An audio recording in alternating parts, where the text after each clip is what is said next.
여러분에게 주신 하나님 말씀 신약성경 마가복음 2장 23절에서 28절 말씀입니다. 마가복음 2장 23절에서 28절 말씀입니다.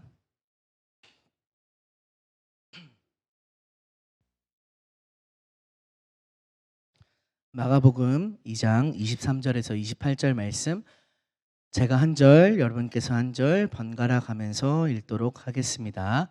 안식일에 예수께서 밀밭 사이로 지나가실새 그의 제자들이 길을 열며 이삭을 자르니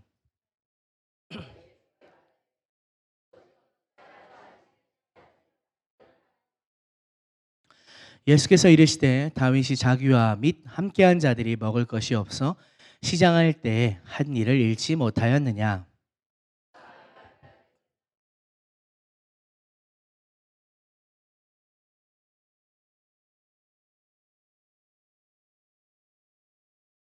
또 이르시되 안식일이 사람을 위하여 있는 것이요 사람이 안식일을 위하여 있는 것이 아니니.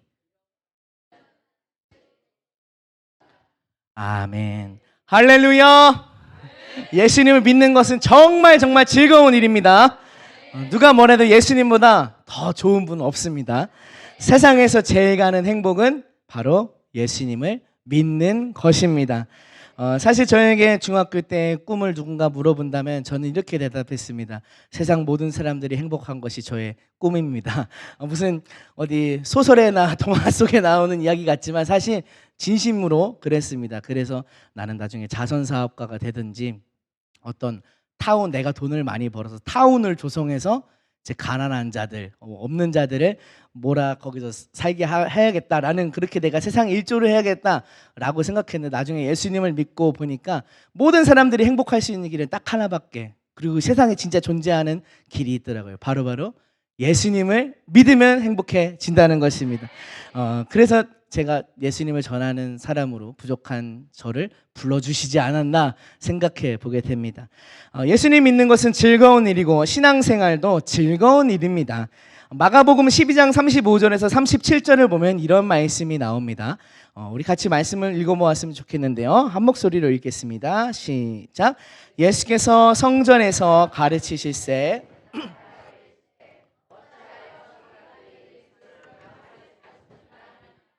다윗이 성령에 감동되어 친히 말하되 주께서 내 주께 이르시되 내가 내 원수를 내 발 아래에 둘 때까지 내 우편에 앉았으라 하셨도다 하였느니라.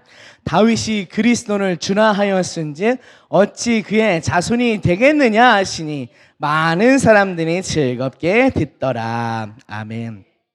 서기관들은 그리스도를 다윗의 자손이다 가르쳤는데 예수님은 시편에 있는 말씀을 근거로 다윗이 그리스도를 자기의 주라고 했는데 어떻게 자손이 될 수 있느냐라고 하시면서 서기관들이 말씀을 가르치기만 할 뿐 자기는 행하지도 않고 또 사람들이 질 수 없는 그런 율법의 무거운 짐을 지게 하는 그런 모습들을 풍자해서 이제 일종의 비판 아닌 비판을 한 것이죠.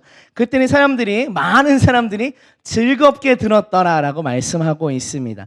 저는 이 말씀을 읽을 때마다 내가 그 현장에 있었으면 얼마나 좋았을까. 예수님 말씀하시고 다 같이 웃고 재미나고 즐겁고 그 현장에 내가 있었으면 얼마나 좋았을까라는 그런 생각을 종종 하곤 합니다. 이곳에서 많은 사람들이 예수님의 말씀을 즐겁게 들었던 것처럼 우리가 신앙생활하고 하나님 말씀을 가까이 하는 것은 우리에게 즐거운 일인 줄 믿습니다. 저와 여러분이 말씀을 알아가고 또 그 안에서 생명을 누리는 그 모든 우리 날 동안 가운데 늘 주님께서 주시는 즐거움과 기쁨이 가득하길 소망합니다. 우리 모두 신앙생활을 이렇게 즐겁게 하였으면 좋겠습니다. 예수 믿는 것이 즐거운 일이라고 서두에 말씀드렸는데 그 즐거움을 빼앗기지 않았으면 좋겠습니다. 어느 순간 예수님 믿는 것이 무거운 짐이 되어버리고 내가 마지못해 하는 일이 되어버리고 또 예수님보다 세상에서 행복을 찾고 계시다면 다시 주님께로 나아가서 예수 믿는 그 즐거움을 회복하게 되는 저와 여러분 되기를 소망합니다. 다시 오늘 본문을 보면 오늘 본문은 안식일에 관한 예수님과 바리새인들의 논쟁 중에 한 이야기입니다. 시장에서 어디 마켓이 아니고 배고파서 시장에서 이삭을 잘라 먹은 것이 안식일에 범한 것이냐 아니냐 하는 논쟁이었습니다. 논쟁 끝에 예수님께서 말씀하셨습니다. 안식일이 사람을 위하여 있는 것이지 사람이 안식일을 위하여 있는 것이 아니다. 너희들은 진짜 본질을 놓치고 있어. 이렇게 말씀하신 것입니다. 주님 안에 있는 그 자체, 하나님 안에 있는 그 자체가 즐겁고 생명을 얻는 길인데 그것을 마치 자기 의를 세우는 용도로 또 자기가 의를 세우기 위한 그 계명으로 바꾸어버린 바리새인들을 혼내신 것입니다. 오늘 말씀을 살펴보면서 나는 어떤 신앙생활을 하고 있나 같이 자신에게 물어보았으면 좋겠습니다. 우선 본문 23절을 보면 이렇게 말씀합니다. 본문 23절 말씀. 안식일에 예수께서 밀밭 사이로 지나가실새 그의 제자들이 길을 열며 이삭을 자르니. 예수님께서 밭고랑으로 가신 것인지 아니면 밭과 밭 사이에 난 오솔길로 가신 것인지는 잘 모르겠습니다. 하지만 여하간 제자들이 예수님의 앞서 나가면서 이제 길을 편하게 가실 수 있도록 이 이삭들이 이 길가에 이렇게 덮어 있으니까 그것들을 정리하면서 손으로 따서 이렇게 먹었던 것 같습니다. 같은 말씀을 기록한 누가복음 6장 1절에서는 이렇게 말씀합니다. 누가복음 6장 1절에서는 안식일에 예수께서 밀밭 사이로 지나가실새 제자들이 이삭을 잘라 손으로 비비어 먹으니. 이렇게 손으로 비벼서 그 나다를 감싸고 있는 겉껍질을 이제 까서 속에 알맹이만 이렇게 먹었다라는 것이죠. 생각해 보게 됩니다. 이삭을 비벼 먹는 맛이란 무슨 맛일까? 혹시 생쌀을 드셔본 적이 있나요? 제가 먹어봤는데 날래맛 나고 맛이 없었습니다. 텁텁했습니다. 물론 생쌀을 즐겨 드시는 분들도 계시더라고요. 제 입맛에는 안 맞았습니다. 과연 이 생밀, 생알곡의 그 맛은, 제자들이 먹었던 그 맛은 어땠을지 오늘 집에 가서 궁금하시면 밀가루를 한 숟갈 퍼서 드시면 되겠습니다. 그런데 포인트는 그게 아니죠. 뭐 어떤 맛이 났냐가 중요한 게 아니라 바리새인들이 이 일을 문제 삼습니다. 24절을 같이 보겠습니다. 본문 24절 말씀 같이 읽어보겠습니다. 시작.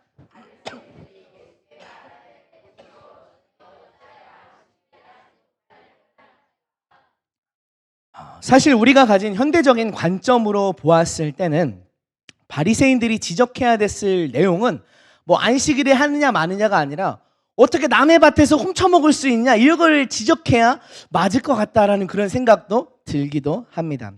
하지만 바리새인들은 남의 밭에서 뭐 이삭을 잘라 먹었다는 그 사실 자체는 문제가 되지 않는 것처럼 안식일에 했느냐 말했느냐 안 했느냐 이것만 이야기를 합니다. 왜냐하면 당시 사람들에게는 배고픈 자가 남의 밭이라고 할지라도 이삭을 이제 잘라 먹는 것은 용인할 수 있는 행동이었기 때문입니다. 율법에서도 이것을 허락하고 있습니다. 신명기 23장 24절에서 25절을 보면 우리 같이 읽어보겠습니다. 시작. 내 이웃의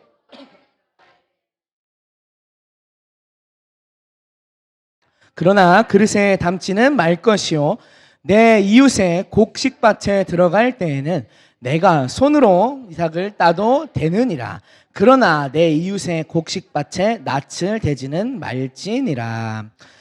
배고픈 자가 이 배고픔에서 벗어나기 위해 이제 뭐 여기서 배고프다라는 것은 우리처럼 삼시세끼 먹는데 뭐 한 끼 먹는 시간이 한두 시간 늦어져서 배고파 이게 아니라 정말 먹을 게 없어서 가난한 자를 의미하는 것이겠죠. 이 배고픈 자가 남의 포도나 이삭을 먹는 것은 배려라는 차원에서 율법에서도 허용하고 있던 바였습니다. 다만 조건이 있었죠. 포도원에서는 그 자리에서만 먹어도 되는데 그릇에 담으면 안 되고 곡식밭에서는 손으로는 잘라도 되지만 낫을 대면 안 됐습니다. 그릇에 담는다는 것은 무엇입니까? 보관과 저장. 이제 거기서만 먹는 게 아니라 갖고 나가서도 마치 남의 것을 내 것처럼 여기는 행위를 하면 안 된다라는 것입니다. 곡식밭에서 낫을 대는 것도 마찬가지입니다. 정말 배고른 자가 손으로 자신의 허기를 또 생명의 유지를 위해서 먹는 것은 가능하지만 낫을 댄다는 것 자체는 그것을 내 수확물인 것처럼 내 노동의 결과인 것처럼 그것을 가져가고 훔쳐가는 절도와 같은 것이었기 때문에 그렇게는 하면 안 된다라고 말씀하고 있습니다. 이런 점에서 저는 저의 과거의 한 잘못을 반성하게 되었습니다. 혹시 여러분은 과일 서리를 해보신 적이 있으십니까? 저는 해본 적이 있습니다. 제가 어려서 죄송합니다. 자꾸 기침이 나서 아직 개발되지 않은 도시 속에 농촌에 살았던 적이 있었습니다. 집의 앞과 뒤로 다 논이고 밭이고 옆 동네에는 과수원이 있었습니다. 그리고 과수원에는 이상하게도 담장 한가운데인데 왜 저기 구멍이 나 있을까? 개구멍이 있었습니다. 저와 친구들은 그 개구멍을 이용해서 그 안에 몰래 들어가 사과를 서리에다가 멀리 도망가서 먹곤 했습니다. 물론 저는 움직임이 둔했기 때문에 밖에서 이제 망을 보다가 밖에 친구들이 날랜 친구들이 들어가서 따오면 같이 도망가서 먹는 역할을 했고 그렇게 했었습니다. 근데 오늘 말씀을 읽으면서 그때 일이 생각났습니다. 그렇게 내가 정말 배를 고른 자가 되어서 남의 것을 먹은 것도 아니고 또 그 사과도 사실 다 안 익어서 맛없어서 먹다가 버렸는데 남의 것을 내가 함부로 먹었다라는 것을 다시금 생각하면서 원래는 이것을 예전에도 기억하고 회개한 바가 있었지만 또 다시 한번 반성하게 되었습니다. 어쨌든 이렇게 이 배고픈 자를 위해서는 남의 것이라 할지라도 충분히 그 안에서 그 어떤 한정된 범위 안에서 먹을 수 있는 것이 당시에 율법의 가르침이었기 때문에 이 바리새인들도 남의 것을 먹었다는 자체를 문제 삼고 있지는 않습니다. 그런데 문제는 뭐냐면 그날이 하필 안식일이었다라는 것을 이 사람들이 문제 삼고 있습니다. 안식일에 대해서 따지고 또 따지고 싶었던 바리새인들이 예수님께 따져 묻습니다. 도대체 제자들 교육을 어떻게 시키시는 거예요? 사람이 아무리 경우가 없어도 그렇지 어떻게 안식일에 그것을 따먹을 수 있느냐고, 어떻게 안식일에 이삭을 잘라 먹을 수 있느냐고 예수님께 따집니다. 그러자 예수님께서 말씀하십니다. 25절 말씀 같이 읽어보겠습니다. 시작. 예수께서 이르시되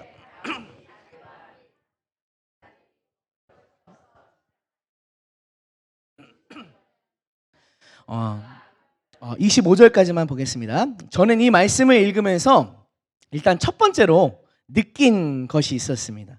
25절 말씀 볼 때 우리 주님이 너무 멋있는 분이다 생각이 났어요. 우리 주님은 너무 멋있는 분이다. 옳으냐 그르냐를 떠나서 우선 제자들의 행동을 변호해 주시고 또 바리새인들한테서 제자들을 막아주시는 예수님의 모습 정말 멋있지 않나요? 마치 자기 자녀를 괴롭히는 자에게 맞서서 네가 뭔데 우리 애를 괴롭히냐고 하는 그 부모님의 모습과 같은 모습이 느껴졌습니다. 예수님은 오늘도 우리를 위해서 변호하고 계신 분인 줄 믿습니다. 우리 교회의 옛 이름대로 우리를 신원하여 주시는 분이십니다. 주님은 내 편이 되어 주십니다. 나의 방패요 나의 피난처가 되어 주십니다. 우리가 세상에서 지치고 쓰러지고 할 때 그 앞서서 예수님이 막아주시고 변호하고 우리를 돕고 계신다는 것을 기억하면서 주님을 더욱 사랑하며 주님을 따르는 자가 되기를 소망합니다. 예수님은 다윗의 이야기를 예로 들었습니다. 본문 26절을 보면 이렇게 말씀합니다.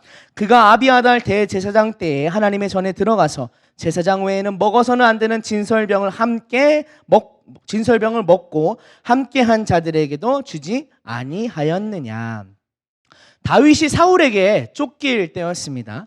다윗이 후다닥 도망가느라고 먹을 것을 챙기지 못했고 너무너무 배가 고팠습니다. 이제 몇 날 며칠 밤새도록 생존을 위해서 더 달려왔다 보니까 배가 너무 고팠던 거죠.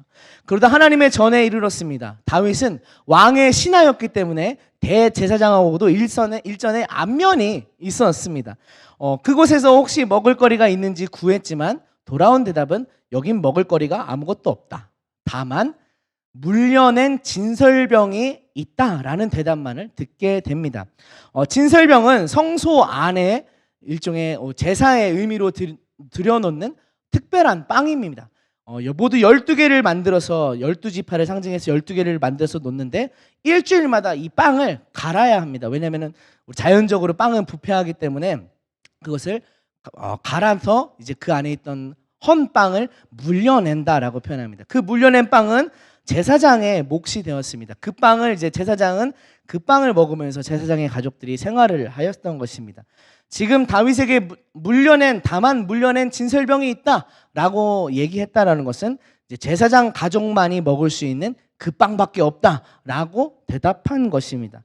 결국에 제사장은 물론 원래 제사장만이 먹어야 하지만 지금 다윗의 처지가 워낙 이대로 놔뒀다가는 쓰러지게 생겼으니까 또 이대로 놔뒀다가는 또 왕의 그 거룩한 일을 수행한다고 둘러댔는데 그 일을 못하게 생겼으니까 율법을 조금 벗어나면서도 그 진설병을 제사장 아닌 자에게 주어서 생명을 유지하게 하는 것을 볼 수 있습니다. 다윗은 그 양식을 먹고 이제 멀리 다른 나라로 도망갈 수 있게 되었습니다. 예수님은 그때의 이야기를 들어서 다윗도 배고파 죽을 지경이었는데 제사장이 율법을 벗어나면서도 진설병을 주었던 것처럼 우리가 생명을 더 소중하게 여겨야 된다는 이야기를 말씀하고 계신 것입니다. 당시에도 제사장밖에 먹어서는 안 되는 진설병을 다윗도 먹고 다윗의 부하들 함께한 자들에게도 주지 않았느냐? 너희는 이 이야기도 못 들어봤어? 이렇게 예수님이 말씀하시는 것이죠. 그런데요, 사실은 예수님께서 틀리셨습니다. 오늘 성경을 해서 예수님이 하신 말씀이 구약을 찾아보면 다르게 나와 있기 때문입니다. 제가 마침 이 말씀 마가복음을 읽을 때 사무엘상을 묵상하고 있었는데 사무엘상에서 이 당시의 원래 내용, 다윗이 이 제사장에게서 진설병을 얻어먹는 이 장면을 묵상하고 난 다음에 우연히 이 마가복음을 읽었는데 예수님이 사무엘상에 기록된 내용과 다르게 말씀하고 계시다는 것을 알게 되었습니다. 어떻게 예수님이 틀리실 수가 있지? 성경을 어떻게 예수님이 모르실 수가 있지? 하면서 궁금해하면서 찾아보게 되었었습니다. 오늘 본문에서 예수님이 말씀하신 내용은 사무엘상 21장에 있는데요. 사무엘상 21장 1절에서 10절 말씀을 제가 한 절, 여러분께서 한 절 번갈아 가면서 한번 읽어보도록 하겠습니다. 다윗이 노베에 가서 제사장 아히멜렉에게 이르니 아히멜렉이 떨며 다윗을 영접하여 그에게 이르되 어찌하여 내가 홀로 있고 함께하는 자가 아무도 없느냐 하니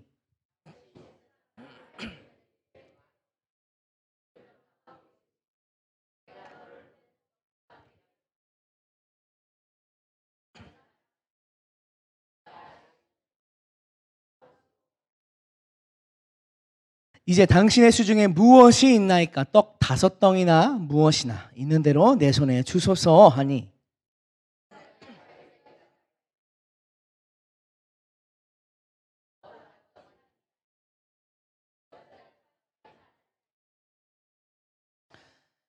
다윗이 제사장에게 대답하여 이르되 우리가 참으로 3일 동안이나 여자를 가까이 하지 아니하였나이다. 내가 떠난 길이 보통 여행이라도 소년들의 그릇이 성결하겠거든 하물며 오늘 그들의 그릇이 성결하지 아니하겠나이까 하매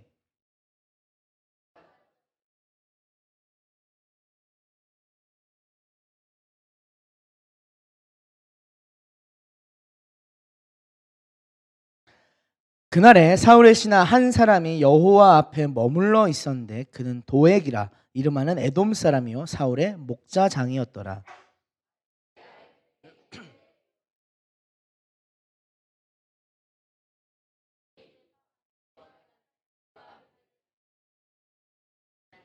제사장이 이르되 내가 엘라 골짜기에서 죽인 블레셋 사람 골리앗의 칼이 보자기에 쌓여 에봇 뒤에 있으니 내가 그것을 가지려거든 가지라. 여기는 그것밖에 다른 것이 없느니라 하는지라. 다윗이 이르되 그 같은 것이 또 없나니 내게 주소서 하더라.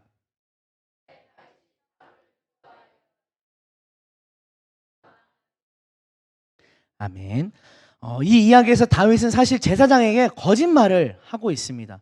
이제 제사장이 혼자 다윗이 급하게 도망을 쳐서 혼자 왔기 때문에 제사장이 이상해서 묻는 거예요.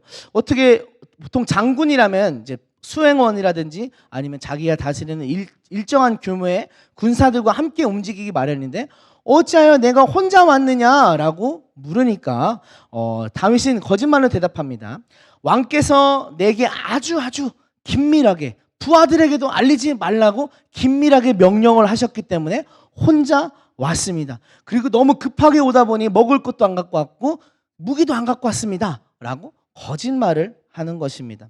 심지어 제사장은 나중에 그렇고 나서 이제 부하들하고는 어디서 만나기로 약속을 하고 왔다고 거짓말로 다윗이 둘러대었습니다.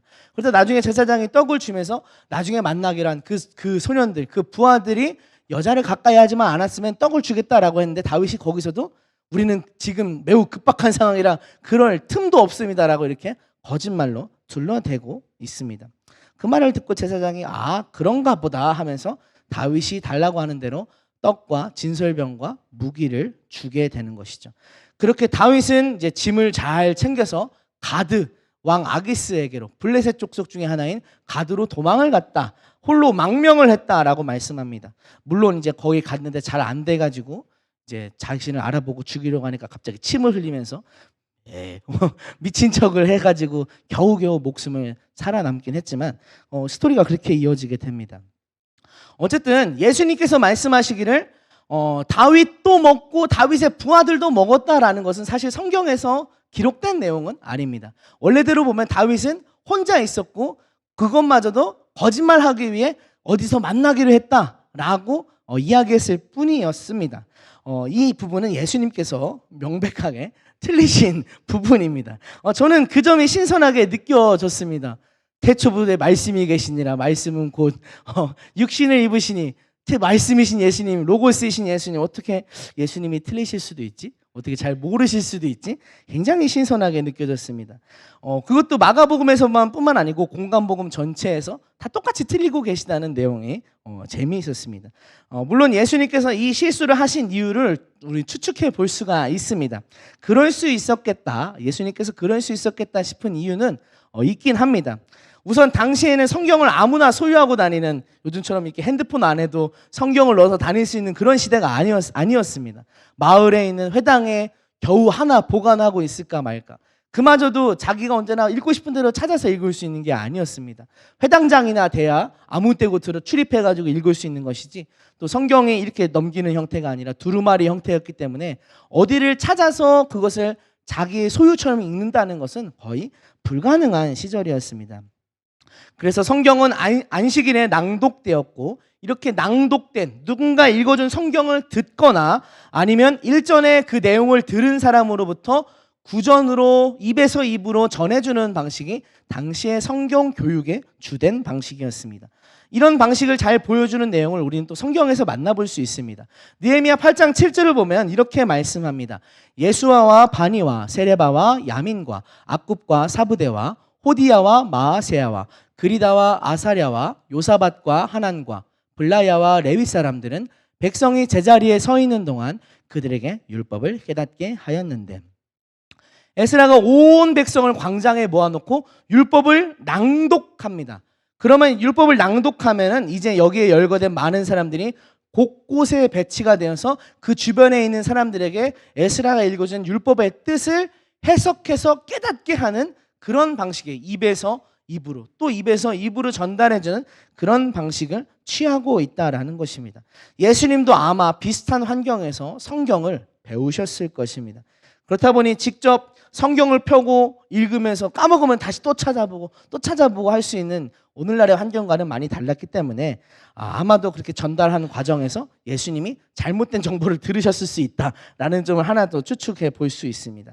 또 다른 한편으로 제가 생각하는 이유 중에 이유는 예수님께서 당시에 사람들이 갖고 있는 그 이해 수준에 맞춰서 말씀하셨다라는 것입니다.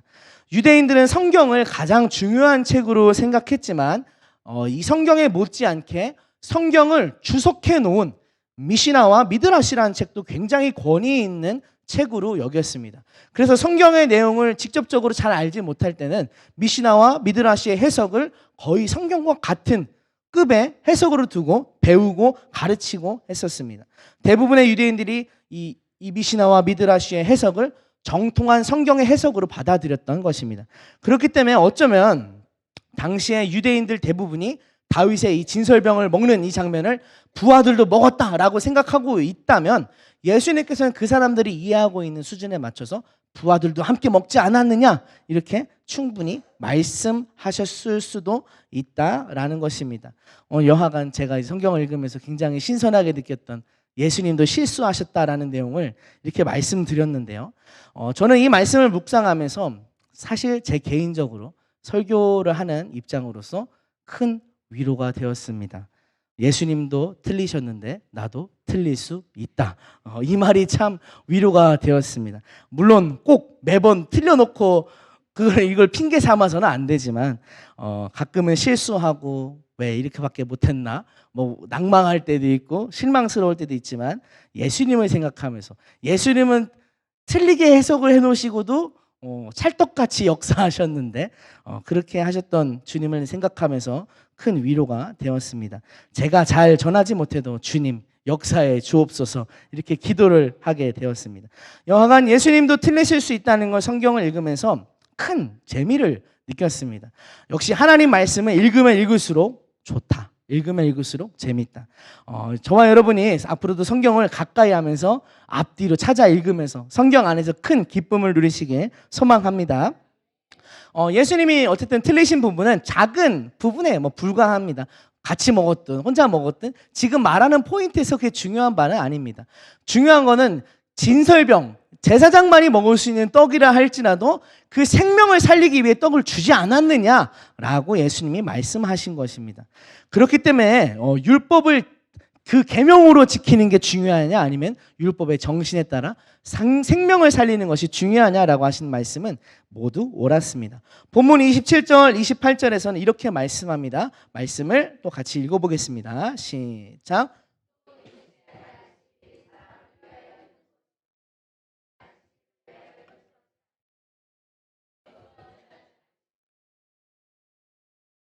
아멘. 안식일이 사람을 위하여 있다는 것은 결국 안식일을 지키는 건 역시 이 사람에게 유익이 되기 위해서 하나님께서 배려로서 주신 계명이지 이 안식일을 지키려고 사람이 태어난 것은 아니다라는 것입니다.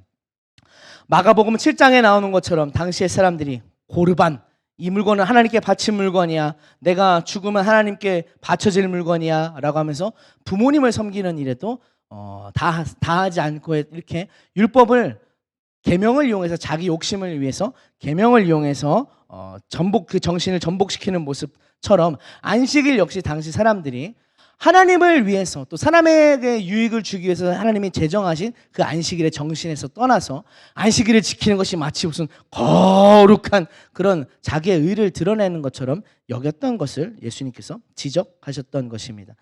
저는 이 말씀을 묵상하면서 오늘날 우리의 신앙생활 가운데도 혹시 이렇게 하나님이 원래 뜻하신 그 원래 원하신 그 모습과 전복되어 있는 그 모습이 있는 것은 아닐까 묵상하게 되었습니다. 예수 믿는 것은 즐거운 일, 생명을 얻는 일, 행복한 일이라고 우리가 믿고 따르고 생각하고 노래도 하는데 예수 믿으세요, 예수 믿으세요 행복하다고 말을 하는데 정말 우리가 예수 믿는 신앙생활 가운데 행복을 누리고 있나 생각해 보게 됩니다.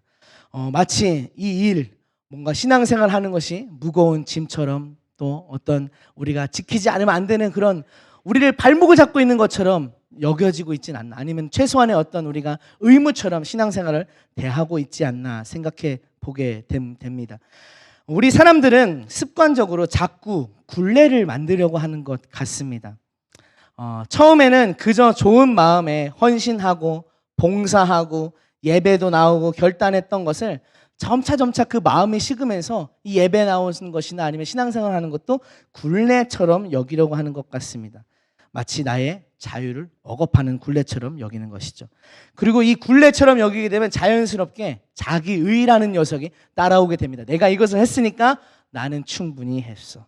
내가 이것을 했으니까 나는 신앙이 좋은 사람이야. 나는 의로운 사람이라고 하는 자기의의 교만이 우리 마음 가운데 찾아온다는 것입니다. 처음에는 만약 예수님이 너무 좋아서 예수 믿는 게 행복해서 예배도 열심히 드리고 헌금도 하고 신앙생활에 열심히 봉사도 했던 것이 점차 우리 마음 가운데서 그것을 어떤 계명으로 만들어버리면서 이것을 그 안에서 기쁨은 누리지 못하고 이것을 함으로써 자기 의만 채워가고 있다라는 것입니다. 저는 찬양을 인도할 때 종종 그런 생각을 하게 됩니다.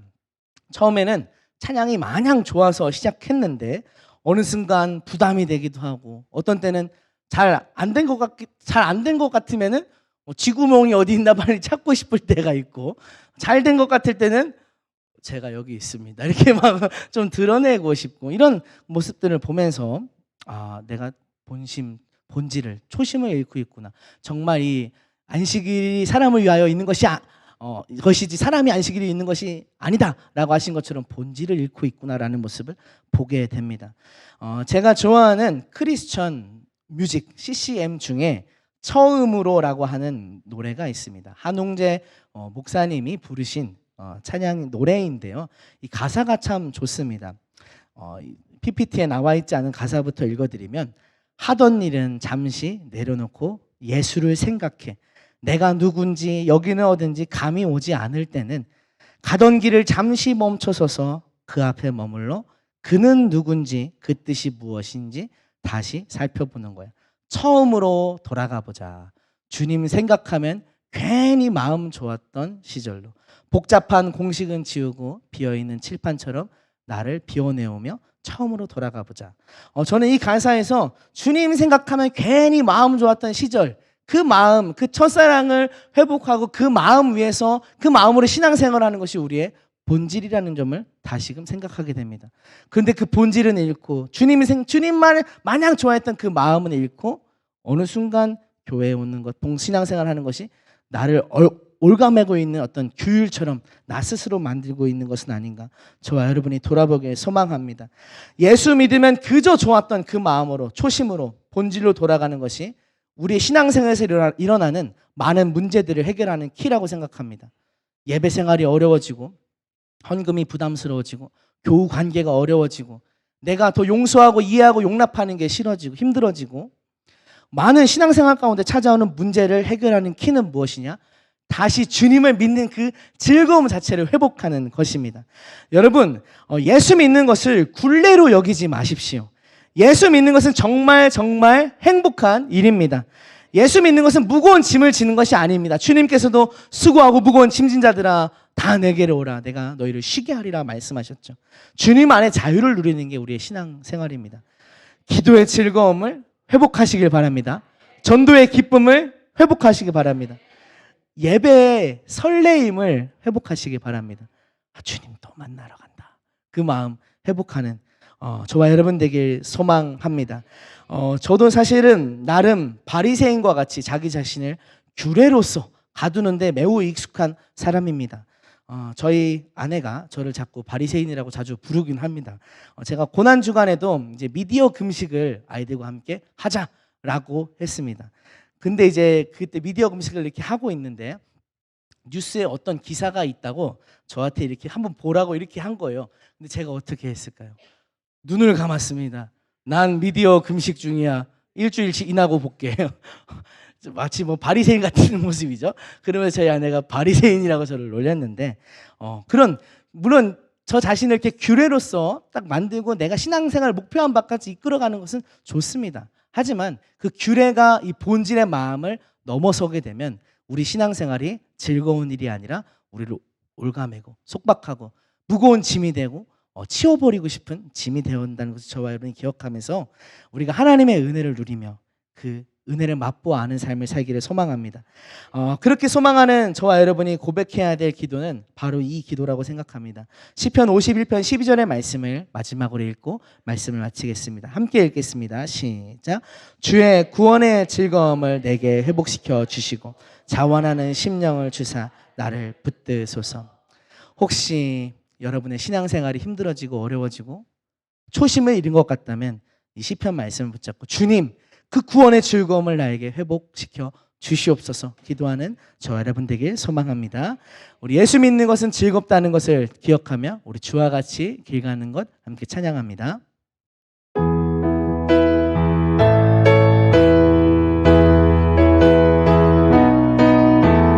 주와 같이 길 가는 것 즐거운 일 아닌가. 다시 한번 우리 가사를 생각하면서 고백하겠습니다. 주와 같이 길 가는 것 주와 같이 길 가는 것 즐거운 일 아닌가. 우리 주님 걸어가신 발자취를 밟겠네. 한 걸음 주 예수와 함께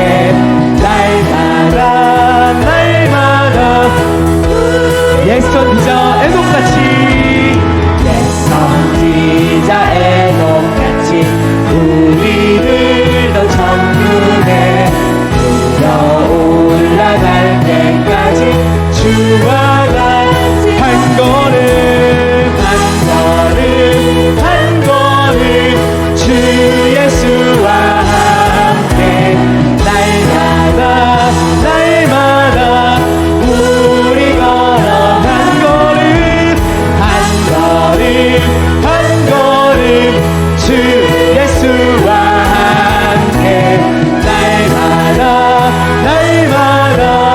음악으로 찬양하겠습니다. 한 걸음 한 걸음 한 걸음 주 예수와 함께 날마다 날마다 우리 걸어가리.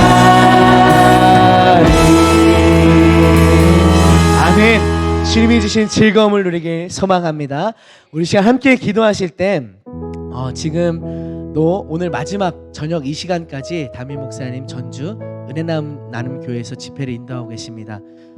저희 찬양팀이 어제 가서 찬양을 인도하고 왔는데요. 참 귀한 일을 하고 계십니다. 끝나는 시간까지 영일간에 강건하게 성령님 붙잡아서 사용하실 수 있도록 우리 기도해 주시고, 또 한 가지 기도할 것은 우리가 함께 이 신앙생활의 즐거움을 회복하는 공동체가 되었으면 좋겠습니다. 서로를 굴레를 얽어매고 나 자신에게도 무거운 짐이 되는 신앙생활이 아니라 주님이 주신 즐거움은 자유로 충만케 하옵소서. 우리 누리다 교회가 그런 공동체가 되게 하여 주시옵소서. 우리 함께 주여 한번 외치고 함께 기도하겠습니다. 주여.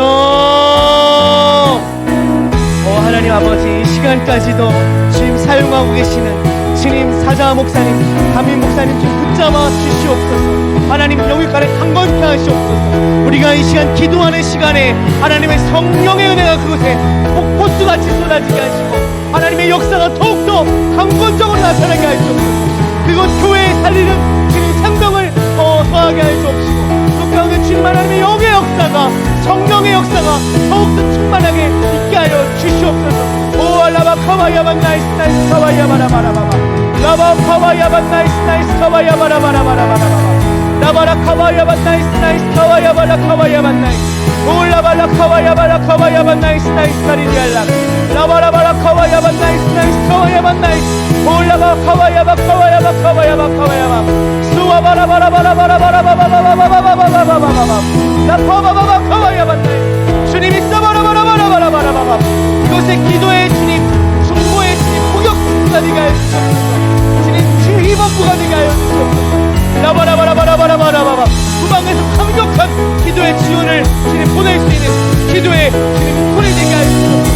주님 성전이 되게 하여 주옵소서. 올라바라 카바야반 나이스 올라바 카바야반 나이스 나이스 카리아니 라바라 카바야반 나이스 나이스 카바야바라바라바라바라바 라바야반 나이스 주님이 성령의 즐거움, 구원의 즐거움, 하나님 예수 믿음의 즐거움을 회복하기 원하나이다. 하나님 어느 순간 마음이 식어지고 헛사랑을 잃어버리고 하나님 계명과 같이 종교와 같이 율법과 같이 하나님 무거운 짐과 같이 여겨져 있는 모든 우리들의 묵은 마음을 주님 물리치게 하시옵시고 제거하여 주옵시고 우리의 묵은 마음 땅을 희경하여 주시고 하나님 예수 믿는 그 즐거움으로 주님 일어서는 우리가 교회가 되게 하여 주시옵소서. 주님 모이면 함께 기도하고 전도하고 하나님 함께 기도하게 해주시며 사랑을 나누는 것이 예수 안에 누리는 즐거움임을 우리 생각해야 가득하게 하나님 그 사랑으로 사랑하시게 해주시옵소서. 올라바 카와야반 나이스 나이스 카와야바라바라바라 라바라 카와야반 나이스 나이스 카와야반 나이스 나이스 카리디아나 라와라와라와라와라와라와라와라 소와야 카와야반 나이스 나이스 카와야바라바라바라바라 라바라 카와야반 나이스 나이스 카와야반 나이스 올라바 카와야반 나이스 나이스 카와야바라바라바라바라.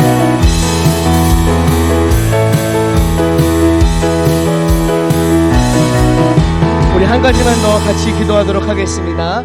우리 교회 가운데 지금 육체적으로 신체적으로 연약한 분들이 좀 덜어 계십니다. 특별히 지금 우리 김수진 집사님께서 대장암 판정을 앞두고 그 검사를 결과를 앞두고 있는 것으로 알고 있습니다. 우리 그 모든 과정 가운데 하나님 동행해 주시고 치유해 주옵소서. 또 이 외에도 우리가 기억나는 대로 우리의 연약한 지체들을 위해서도 함께 기도했으면 좋겠습니다. 우리 서로를 위해서 다시 한번 주여 한번 외치고 같이 기도하겠습니다. 주여. 오 주님 우리 사랑하는 지체들 하나님 주님께서 함께 붙여주신 지체를 위해 기도합니다. 라바라바라바라바라바바바바바바바 하나님 두려워하는 그 마음을 제거하여 주옵시고 주의 평강이 사역하게 하여 주시옵소서. 사자의 심장을 주시옵소서. 유다와 같이 갈렙과 같이 담대한 심장을 주시옵소서. 하나님 함께 하시는 여부를 보게 하시고 이 일이 기회가 되어서 하나님의 복음의 역사가 이 가문 가운데, 가정 가운데 흘러가게 하여 주시옵소서. 또한 이의 연약한 지체들, 넘어진 지체들, 쓰러진 지체들 주님 마른 주시고 어루만져 주시고 우리 누리던 교회가 사랑으로 하나 되고 귀한 교회가 되게 하여 주시옵소서. 올라바카와야만나이스나이스 카와야마라. 오 주님 만드시는 기대합니다. 치유하시는 여호와 하나님의 광성 그 손길을 기대합니다. 하나님 역사하시옵소서.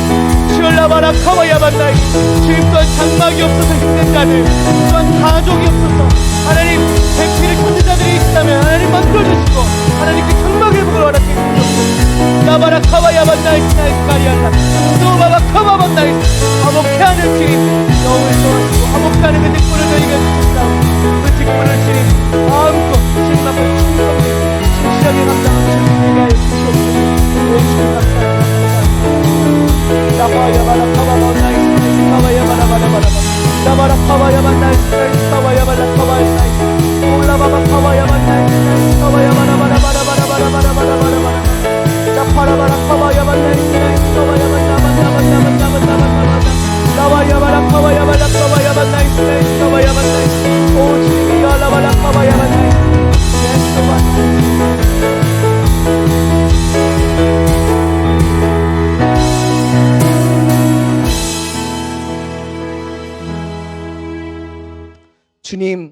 주님을 믿는 것은 은혜이고 즐거운 일입니다.